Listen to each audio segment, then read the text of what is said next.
He himself was not the light. He came only as a witness to the light. Who was the light? Jesus. Yeah, who was God. Messiah. That's right. He came as a witness to the light. The true light that gives light to every man was coming into the world. All right? So in the Old Testament, the prophets, now prophets in the Old Testament were men who God spoke to, and then they turned around and said, God has said this, and they repeated what God said. And much of what they said was telling things that were going to come in the future. So when the prophet spoke, the thing he spoke was called prophecy. And prophecy is foretelling the future. All right? So God would tell these men in the Old Testament time what was going to happen, and then these men would tell the people, and then God would do it. And it happened. By the way, there are hundreds of prophecies in the Old Testament, hundreds, and you know what percentage of them came true? Anybody have an idea? 100%. No. 100%. Every single prophecy came true. How do you know? Have you ever heard of fortune tellers? Yeah. They lying. They're false. No, Yeah. they said that I was going to take a cruise to Orlando. How do I take a cruise to Orlando when I'm already in the U.S.? Yeah. How do you know a false prophet from a real prophet? Yep. They lying. They have no, prophets don't have no magic ball. It's like an A ball. It's like an A ball. Maybe. You might know. That's not how you know, but that's true, but it's not how you know. How do you know a real prophet from a false prophet? They wear the hat thing. The false prophets are basically just guessing. So they get some right and some wrong. But a real prophet of God gets them all right. Every prophecy fulfilled. There are 300 prophecies about Jesus alone in the Old Testament. And when he came to this world, every one of those prophecies was fulfilled. Hundreds of years before Jesus was born, a prophet said he would be born to a virgin. Hundreds of years before Jesus was born, the prophet said he will be born in Bethlehem. Hundreds of years before Jesus was born, they said wise men will come from the east and worship him. Hundreds of years before Jesus was born, prophecy after prophecy after prophecy told exactly how he would live, told exactly how he would die, even down to small details.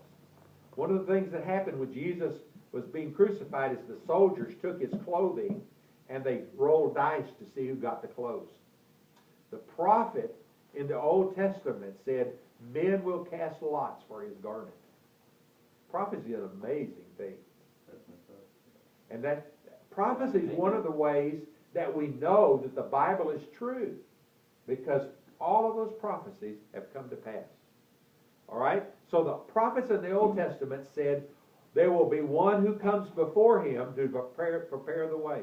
A herald, a declarer, a person who blows the trumpet, so to speak, and says the king is coming. And this guy, John the Baptist, was that guy. And so he's making reference to him here. All right? So that's a little parenthesis.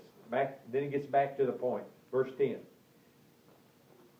He, the Word, who was Christ, he was in the world, and the world was made through him, right? Remember that? Mm-hmm. He was in the world, and the world was made through him, and the world did not recognize him. When Jesus came into the world, the people of the world didn't realize who he was. They didn't understand who he was. All right? He came to that which was his own by virtue of creation, but his own did not receive him. All right? Jesus was born to what heritage, what nation, what ethnic was he? White. He was a Jew, that's right. He was a Jew, all right? He was. His father was a Jew. His earthly father was a Jew. His mother was a Jew. Jesus was a Jew. The Jews rejected Jesus. Even though he fulfilled every prophecy, they rejected Jesus, all right? And to this day, the Jews reject Jesus. as a people, as a whole. They reject Jesus, okay? Yeah. Because Joseph struggled with Jesus. And verse 12 is, and 13 are the last we're going to look at today. Verse 12 is a very important verse. I want you to listen to what it says. Okay. Listen. The Jews rejected him, right? But, verse 12, yet to all who receive him, to those who believe in his name, he gave the right to become children of God.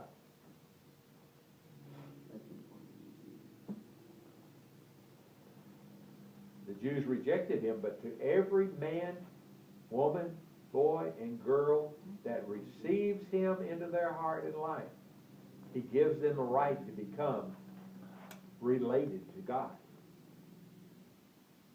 Now, whose house are you going to sleep in today? My mom. Your mama's house, all right? Mine. My girls. Mine. Mine. I'm going to my girl's house. Y'all are tripping. All right? I'll stay with my dad. How many of you are going to sleep in my house? I could, if you let me. I know. I keep them close. That's right, exactly right. If I would let you, you could. I'll sleep on The reason you're not sleeping in my house is because You don't know It's me. not our house. you're not my children. No. And you don't know Are me. you with me? No. Yes. You're not my children. That's why you're not going to sleep in my house. What about homeless? No, like if I, Who's living if in you someone's knew- house that you don't even live with? Don't miss the point, guys. Don't get all technical. Don't Yeah. strain at a gnat and swallow a camel. All right?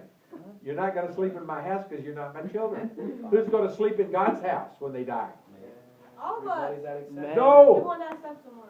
That's right. His children. His children. Not anybody Either you're else. part of the family of God or you're not part of the family of God. Hello? Yeah. Those who are part of his family, he's responsible for. Those who are part of his family, when in death, will sleep with him. But those who are not part of his family will not sleep with him.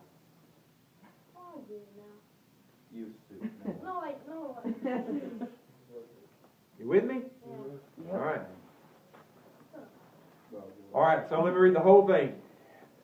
Yet to all who receive him, to those who believe in his name, that's faith, he gave the right to become the children of God. Children born not of natural descent, nor of a husband's decision or a husband's will, but born of God.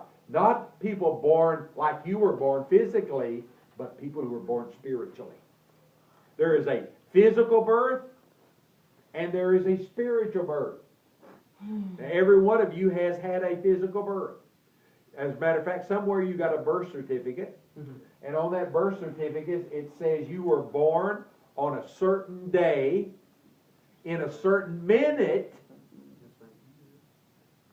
My birthday was yesterday, My birthday is and I was born at like 12:32 p.m. What about second that late type of baby. How about And it told where I was born. Flower Hospital, Toledo, Ohio. That's where I was born. Toledo, Ohio. Do you live in Ohio? Toledo. I was born in Ohio. Okay? You got a birth certificate that says you were born at a certain minute, on a certain day, at a certain place. Probably a hospital. All right? Are you with me? All right. These, when he talks about the people who are children of God, he's not talking about people who were physically born, particularly, but you have to have a second birth. Matter of fact, Jesus said, a man came to Jesus one night, and he said, what must I do to have eternal life? What must I do to go to heaven? And Jesus said to him, his name was Nicodemus, Jesus said to him, you must be born again. I know people. And you know what Nicodemus said? Which day, Thomas? Why? He said, why? Which day, Thomas? What? Why?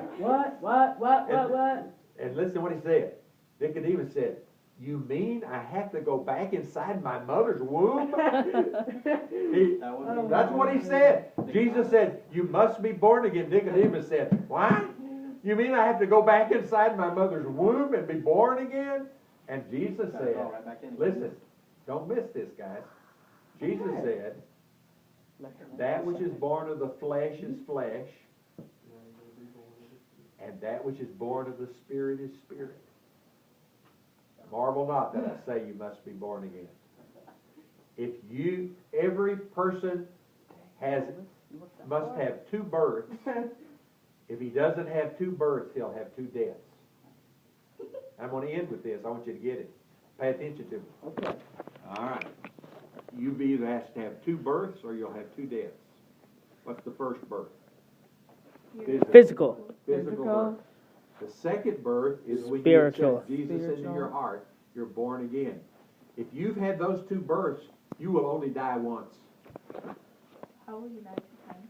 Because your spirit will carry I'm on. going to tell you. All Your spirit right? will carry on and go. The first death is when your heart quits beating and your lungs quit pumping. Today. Oh. That's what we think of as death. But Jesus said there is a second death. And the second death is hell. But isn't that eternal? That's right. It's eternal. If you've had two births, you only have one death. But if you've only had one birth, you will have two deaths. You will die physically, and then you will spend eternity in death. Your spirit will. And what makes the difference? If you're God's children. If Jesus Christ is in your heart. If he's not, and here I want you to see how serious this is, guys. You're riding home from school tomorrow, and crossing the railroad track, and the bus motor dies, and a train comes and runs over the bus. Oh, I'm not. No. I'll be out before that. And I'm you in that emergency. and you die. Dang. That's fun. Let me tell you about a kid. A family in my church. A bunch of kids got together at somebody's house, Okay. and one of the kids found his daddy's gun, automatic, and the kid was 16. All right, you with me?